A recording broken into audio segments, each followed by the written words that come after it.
durante il ventennio fascista per la prima volta sui giornali, soprattutto a partire dagli anni 30, si iniziano a vedere le donne sportive, perché il regime voleva diffondere lo sport, soprattutto fra le ragazze,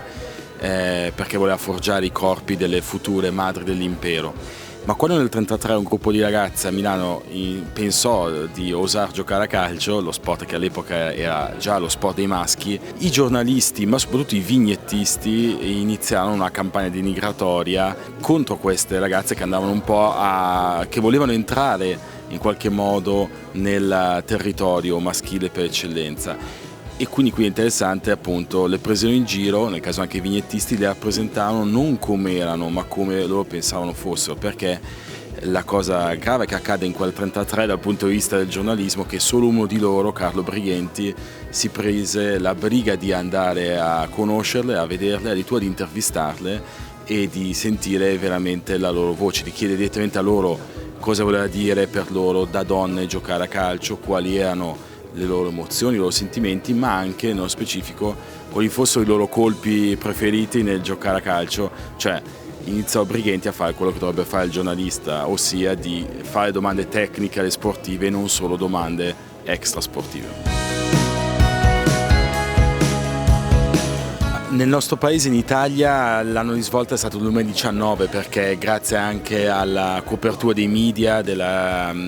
televisione, dei social, il popolo italiano si è accorto delle calciatrici che nel nostro paese giocavano da anni ma che nessuno guardava. Per parlare invece dell'attualità e quindi anche dell'imminente mondiale di calcio di Australia e Nuova Zelanda che ci aspetta quest'estate, direi che magari non ci sono più gli ostacoli di un tempo, i pregiudizi così forti contro le donne che giocano a calcio o sull'orientamento sessuale delle calciatrici o sulla perdita di femminilità. Piano piano queste cose per fortuna stanno scomparendo, ma ci sono, direi, nuove sfide che riguardano anche la rappresentazione mediatica delle calciatrici e